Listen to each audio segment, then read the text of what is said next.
श्री गणेशाय नमः, श्री कृष्णाय नमः, श्री सरस्वत्यै नमः।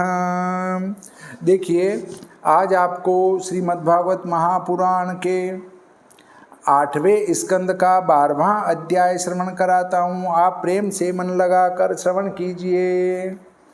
12 में भगवान ने धरो मोहिनी रूप मोहित कर शिव को बौरी दिनों ज्ञान अनूप। श्री सुखदेव जी बोले कि हे राजा परीक्षित, श्री भगवान ने स्त्री रूप धारण करके दानवों को मोहित कर देवताओं को अमृत पिलाया था। यह सुन उस रूप को देखने के लिए वृषभ ध्वज गिरीश महादेव जी अपने वाहन नंदी पर चढ़कर समस्त भूपगण और पार्वती जी के साथ उस स्थान में गए कि जहाँ भगवान मधुसूदन विराजमान थे। श्री पार्वती जी के साथ महेश्वर महादेव जी को आया हुआ देखकर भगवान ने उनका यथोचित आदर सत्कार किया और यथा योग्य पूजा करके बैठने के लिए आसन दिया। महादेव भी आनंद पूर्वक बैठे और श्री भगवान की पूजा कर विस्मय युक्त वचन उनसे कहने लगे। श्री महादेव जी बोले कि हे देव जगद्वद्यापिन, हे जगन्मय, हे जगदीश, आप सब पदार्थों के कारण होने से ईश्वर हैं। हे भगवान, जिससे इस जगत का आदि और अंत और मध्य होता है और अव्यक्त होने से जिसमें यह आदि मध्य और अंत नहीं है, और जो यह शब्द के आस्पद दृश्य पदार्थ और हम इस शब्द के आस्पद दृष्टा और बाह्य इस पद के वाच्य भोज्य और भोक्ता हैं, वही सत्य स्वरूप चिद्रूप ब्रह्म आप हैं। इससे यद्यपि आपको जगन्मय कहकर संबोधन किया तो भी आप में विकार आदि की शंका नहीं है। हे भगवान, आप जो ऐसे हैं इसमें मुमुक्षु जनों का आचार ही प्रमाण है, क्योंकि श्रेयस काम निराशी मुनि लोग इस काल में और पर काल में संग छोड़ आपके चरण कमल की वंदना किया करते हैं। हे प्रभु, यद्यपि आप साक्षात ब्रह्म हैं तथापि उदासीन नहीं हैं। आप इस जगत प्रपंच के सृष्टि स्थिति और प्रलय के कारण हैं और प्रपंचोपाधि हैं। इस जीवों के ईश्वर हैं और अर्थात वैसे ही फल के दाता हैं, किंतु आप राजा लोगों के समान कुछ अपेक्षा करके सेवकों को फल नहीं देते, अर्थात दूसरे में तत्त उन आत्मा के द्वारा तत्त फल पदार्थ जैसी अपेक्षा की जाती है, वह फल देने के विषय में आपको वैसी अपेक्षा नहीं है। फलतः आप पूर्ण सुख स्वरूप नित्य आनंदमय अगुण और अशोक हैं। आपसे अलग दूसरा पदार्थ नहीं और आप सब पदार्थों से भिन्न हैं। हे भगवान, आप ऐसे सुखात्मक ब्रह्म स्वरूप हैं, इसलिए आपको किसी वस्तु की अपेक्षा नहीं है। आपका ऐश्वर्य केवल भक्तों पर अनुग्रह करने के लिए है, आत्मार्थ नहीं है। हे देव, जैसे कुंडलादि रूप स्वर्ण और केवल स्वर्ण यह दोनों एक ही वस्तु हैं, वैसे ही सत और असत अर्थात कार्य कारण रूप द्वय दो हैं और परम कारण रूप अद्वय एक आप ही हैं। अज्ञान के वश होकर लोग आप में भेद कल्पना किया करते हैं, परंतु वास्तव में आप निरूपादि हैं। गुण द्वारा ही आपका भेद होता है, स्वयं कोई भेद नहीं है।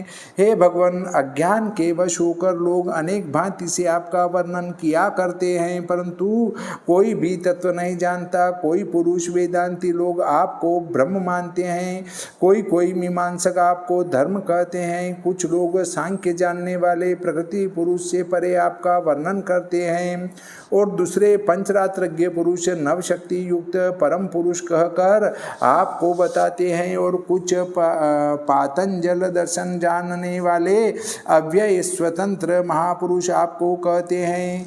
हे इस ब्रह्मा में महेश्वर और मरीचि प्रभृति मुनि जो कि सत्व गुण से उत्पन्न हुए हैं, वे आपकी माया द्वारा चित्त हरे जाने पर जब वह भी आपके रचित ब्रह्मांड के तत्व को नहीं जानते, तब दैत्य मनुष्य की जितनी उत्पत्ति और वृत्ति राजस तामस से हुई हैं, वे आपको क्या जानेंगे, अर्थात वे आपको नहीं जानते। परंतु आप जगत का जन्म स्थिति नाश सब प्राणियों की चेष्टा जगत के बंधन और मोक्ष सबको ही ही जानते हो। जिस प्रकार वायु, चर अचर, देव समूह और आकाश में व्याप्त हो रहे हैं, वैसे ही आप भी आत्मस्वरूप से सब चराचर में व्याप्त हो रहे हैं।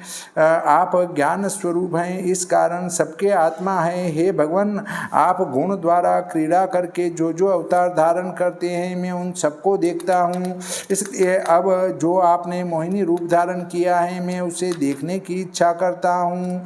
जिस मोहिनी रूप से आपने दुर्दम दानवों को मोहित किया और देवताओं को अमृत पिलाया, मैं वही मोहिनी रूप देखने के लिए यहाँ आया हूँ। क्योंकि इसके लिए मुझे बड़ा कौतूहल हुआ है। श्री सुखदेव जी बोले कि हे राजन, जब शूलपाणी महादेव जी ने ऐसी प्रार्थना की, तब श्री भगवान मुस्का कर गंभीर वाणी से महादेव के प्रति कहने लगे। श्री भगवान बोले, हे देव, जब अमृत का पात्र देवता लोगों के हाथ से छीनकर असुर लोगों के पास गया, तब मैंने विचारा कि स्त्री का रूप ही धारण करने से देवता लोगों का कार्य सिद्ध होगा, अर्थात उन्मत्त दैत्यों को ठग कर देवताओं को अमृत पिलाया जाएगा, परंतु बिना दूसरा रूप धारण किए यह कार्य नहीं हो सकता। इसलिए दानव लोगों के कौतूहलार्थ ठगाई मोहनादि का सारस्व रूप, यह कामिनी रूप हमने धारण किया। हे सुरश्रेष्ठ, आप हमारे उस मोहिनी रूप के देखने की इच्छा करते हैं। अच्छा, आपको दिखाया जाएगा। उस रूप को कामी पुरुष बहुत ही मानते हैं, उससे मीन केतु कामदेव का उदय हो जाता है। श्री सुखदेव जी बोले कि भगवान इस प्रकार कहते कहते वहाँ ही अंतर ध्यान हो गए। उस समय महादेव जी अपनी भार्या पार्वती सहित चारों ओर दृष्टि करते हुए रूप के देखने की उत्कंठा से बैठे रहे। कुछ देर के पीछे उपवन में की जहाँ पर वृक्षों में चित्र विचित्र कुसुम और अरुण वर्ण के पल्लव शोभायमान हो रहे थे, वहाँ पर परम सुंदर एक स्त्री श्री महादेव जी ने देखी। उसके नितंब उज्ज्वल रेशमी वसन से ढक रहे थे, उसमें मेखला जंजीर की लड़ियाँ ऐसी दीप्तिमान हो रही थी कि मनुष्य का मन उसकी ही कड़ियों में उलझे रहे। वह स्त्री गेंद उछाल कर देखने वालों के मन को भी मानो उसी के साथ उछालती हैं। गेंद के ऊपर नीचे उछालने के कारण उसके शरीर के झुकने और ऊंचे होने से उसकी दोनों छातियाँ, स्तन व मनोहर हार बार बार कंपायमान होता था। उस समय ऐसा जान पड़ता कि मानो उन स्तनों के भारी भार से उसकी कमर लचकती थी कि जिससे वह अपने मूंगे के तुल्य लाल कोमल चरण इधर उधर करती थी। सब दिशाओं में गेंदे के उछलने, उसके चंचल भाव से उद्विग्न हुए तारे के समान विशाल नेत्र अपने कानों में प्रकाशित होते हुए कुंडलों से उसके कपोल शोभायमान हो रहे थे, और इधर मुख छिटकी हुई अलकें अलग ही अपना जाल फैला रही थी कि जिससे उसकी आश्चर्य में ऐसी शोभा हो रही थी कि मानो अमृत के लोभ से अमृत पीने को चंद्रमा के पास छोटे छोटे नागों के बच्चे आए हैं। शरीर से खसके हुए दुपट्टे को और मस्तक से खुली हुई वेणी को अपने बाएं हाथ से जो इन दोनों बंधनों को संभाल दाहिने हाथ से गेंद उछाल रही थी, उस समय ऐसी शोभा हो रही कि मानो यह अपनी माया से जगत को मोहित कर लेगी। अहो, इसके रूप लावण्य का क्या ठिकाना। मानो जगत जीतने के लिए कामदेव ने यह पताका प्रस्तुत अर्थात तैयार की हैं। हे राजन, इस मोहिनी के रूप को निहारते ही महादेव जी अपने आप को भूल गए। गेंदे को उछालते हुए जो वह कामिनी कुछ एक लाज प्रकट कर रही थी, उससे मंद मुस्कान सहित उसके छोड़े हुए कटाक्ष से महादेव जी एक ही बार में मोहित हो गए। इस कारण उसको देखने से और उस द्वारा देखे जाने से इन दो क्रियाओं द्वारा विभु का मन अत्यंत विवल हो गया। इसलिए उन्होंने अपने निकट अपने सेवकों और पार्वती जी को न जाने वह मोहिनी जिस गेंद को उछाल रही थी, वह गेंद एक बार उसके हाथ से उछलकर दूर गिर पड़ा। उस गेंद के लेने को जब वह बाला दौड़ी, तब वायु के वेग से कांची सहित उसका कटी वसन उड़ गया और देव महादेव जी खड़े होकर एकटक उसको देखने लगे। इस प्रकार से जैसे ही महादेव ने उस मनोरमा रामा को देखा कि वैसे ही वह भामिनी कुंचित कटाक्ष चलाकर उनको देखने लगी। तब महादेव जी का मन उस पर अनुरागी हो गया। मोहिनी के हाव भाव से देव महादेव जी का ज्ञान नष्ट हो गया और वह उस कामिनी के किए हुए काम विलास से ऐसे विवल हुए कि पार्वती जी सामने खड़ी होकर देखती रही तो भी वे निर्लज्ज होकर उस सुंदरी के समीप चले गए। यह मोहिनी कामिनी वस्त्र रहित थी। महादेव जी को निकट आते हुए देखकर लज्जित हो गई और हंस हंस वृक्षों की आड़ में जाने लगी, वहां खड़ी न हुई। भगवान महादेव जी की इंद्रियां प्रबल हो गई। वे शंकर जी पंचबाण के वश हो उस स्त्री के पीछे पीछे इस तरह दौड़ने लगी कि जैसे युद्धपति हाथी हथिनियों के पीछे पीछे दौड़ता है। जब वह साधारण चाल से महादेव जी के हाथ न आई तब वह अति वेग से दौड़े और उस स्त्री को अपने संग की इच्छा न करते देख केश पकड़ दोनों भुजाओं से उसको अपने हृदय से लगा लिया। यहाँ एक शंका होती है कि महादेव जी काम के नाश करने वाले हैं, फिर भगवान स्त्री रूप देखकर काम के वशीभूत भूतनाथ क्यों हो गए? यह बड़े आश्चर्य की बात है। अनेक युग नमः शिवाय इस मंत्र को जप कर माया तब करने लगी। तब एक दिन शिवजी बोले कि हे माये, जिस वर की तुझको इच्छा है वह वर मांग। माया बोली कि हे शंभो, 3 लोकों में जो देहधारी प्राणी ब्रह्मा विष्णु देवता मनुष्य असुरादि हैं सो सब मेरे वश हों, एक आपको छोड़कर, परंतु आधी घड़ी के लिए आप भी मेरे वश में हों। शिव जी ने माया से कहा कि हम आधी घड़ी तक ही तेरे वश में होंगे। सो इसलिए महादेव काम के वश हुए, कुछ कामी होकर काम के वश नहीं हुए। हाथी जिस प्रकार हथिनी का आलिंगन करता है वैसे ही वह मोहिनी बाला भूतेश्वर भगवान भवानीपति के हृदय से लिपटी हुई इधर उधर दौड़ने लगी कि जिससे उसके केश छूट गए। हे राजन, इसके पीछे देव माया की बनाई हुई बड़े बड़े नितंब वाली वह स्त्री अति कष्ट करके महादेव जी की भुजाओं से अपने को छुड़ाकर भागी। हे राजन, यह अद्भुत कथा श्रवण करो। श्री भगवान विष्णु ही माया विस्तार करके यह स्त्री हुए थे। जब श्री भगवान स्त्री बनकर भागे तब भूतनाथ शिव अपने सदा के वेरी कामदेव से पराजित हो फिर उसकी पदवी का अनुसरण करने लगे। हे महाराज, वासिता के ऋतुमती हथिनी के पीछे पीछे दौड़ते हुए कामी हाथी का वीर्य जिस प्रकार गिर जाता है वैसे उस मोहिनी के पीछे पड़े हुए अमोघ वीर्यवान भगवान शिव जी का वीर्य गिर गया। हे कुरुवर, देव श्रेष्ठ महादेव जी का वह वीर्य पृथ्वी के जिस जिस स्थान में गिरा उन स्थानों में स्वर्ण और चांदी की खाने हो गई।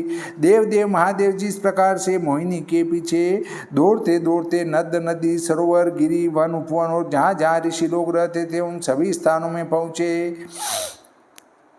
हे नृपश्रेष्ठ, जब वीर गिर गया तब भगवान भव ने जान लिया कि हम देव माया से मोहित हुए हैं। तब वे इस व्यापार से निवृत्त हुए। जिस जगदात्मा का वीर जानने के योग्य नहीं है उसके महात्म्य का महादेव जी ने स्मरण किया और उनकी माया करके अपने को मोहित हो जाने का भी कुछ आश्चर्य नहीं माना। इसके पीछे मधु दैत्य के मारने वाले भगवान मधुसूदन अपना पूर्व पुरुष रूप धारण करके फिर प्रकट हुए और उन देव महादेव जी को क्षोभ रहित वह लज्जा रहित देखकर प्रसन्न हो यह वचन कहने लगे। श्री भगवान बोले कि हे देव श्रेष्ठ, आप हमारी स्त्री रूप माया से मोहित होकर भी जो फिर अपनी प्रकृति को प्राप्त हुए यह बड़े भाग्य की बात है। आप निसंदेह अपनी आत्मा में स्थिर हैं। हे देव, आपके बिना ऐसा कौन पुरुष है जो अनुरागी होकर फिर हमारी माया से पार पा सके। हमारी माया अनिर्वचनीय भाव प्रकट किया करती है। कच्ची बुद्धि वाले पुरुष की क्या सामर्थ्य है जो इससे पार पाए। भला जो हुआ सो हुआ। अब यह गुणमयी माया सृष्टि आदि निमित्त काल के वश होने से काल रूपी हमारे साक्षात रजोगुण प्रवृत्ति अंश में मिली हुई हैं, अर्थात मेरे अधीन में है। अब यह कभी आपको न सता सकेगी। श्री सुखदेव जी बोले कि हे परीक्षित, श्री वत्सांक भगवान विष्णु ने जब इस प्रकार कहा और नमस्कार किया तब देव महादेव जी ने संभाषण कर उनकी प्रतिष्ठा की और फिर श्री भगवान भगवान की अनेक प्रकार से स्तुति कर और उनसे विदा हो अपने भूत गणों के साथ कैलाश को चले गए। फिर अपनी अंश रूपिणी उस माया रूपी भवानी से, जिसको प्रधान प्रधान मुनि लोग मानते हैं, उनसे प्रीति प्रकट करके भगवान महादेव जी प्रिय वचन वो कहने लगे। हे प्यारी पर देवता, पर पुरुष, भगवान की माया को देखने से प्राणी अवश्य मोहित हो जाते हैं, क्योंकि जब मैं भी उसके वश में पड़कर मोहित हो गया तो फिर पराधीन मोहित होना क्या आश्चर्य है। हे सती, सहस्त्र वर्ष के पीछे योग से निवृत्त होने पर तुमने जिनकी कथा हमसे पूछी थी, यह वही साक्षात पुराण पुरुष हैं। उनमें काल भी प्रवेश नहीं कर सकता और देव का भी उन पर वश नहीं चल सकता। श्री सुखदेव जी बोले कि हे महाराज, भगवान शारंगधारी, जिन्होंने समुद्र मथने के समय अपनी पीठ पर महापर्वत मंदराचल को धारण किया था, उनके विक्रम का वृत्तांत तुमसे कहा। जो पुरुष भक्ति पूर्वक इस कथा को कहेंगे अथवा सुनेंगे, उनका उद्योग कभी निष्फल नहीं होगा, क्योंकि उत्तम श्लोक भगवान के गुणानुवाद कीर्तन करने से समस्त क्लेशों और पापों का नाश हो जाता है। जिन्होंने कपटपूर्वक मोहिनी रूप धारण कर दानव लोगों को मोहित कर समुद्र मंथन करने से उत्पन्न हुआ अमृत अपने चरणों की शरण आए हुए देवता लोगों को पिलाया था, उनके चरण कमल असज्जन लोगों के ध्यान में नहीं आते, केवल उपासना से प्राप्त होते हैं। अपने आश्रित जनों को अभिलाषा पूर्ण करने वाले जो विष्णु भगवान हैं, उनको हम भक्ति सहित नमस्कार करते हैं। श्री कृष्णाय नमः, श्री गणेशाय नमः, श्री सरस्वती नमः, श्री रामचंद्राय नमः, श्री हनुमते नमः।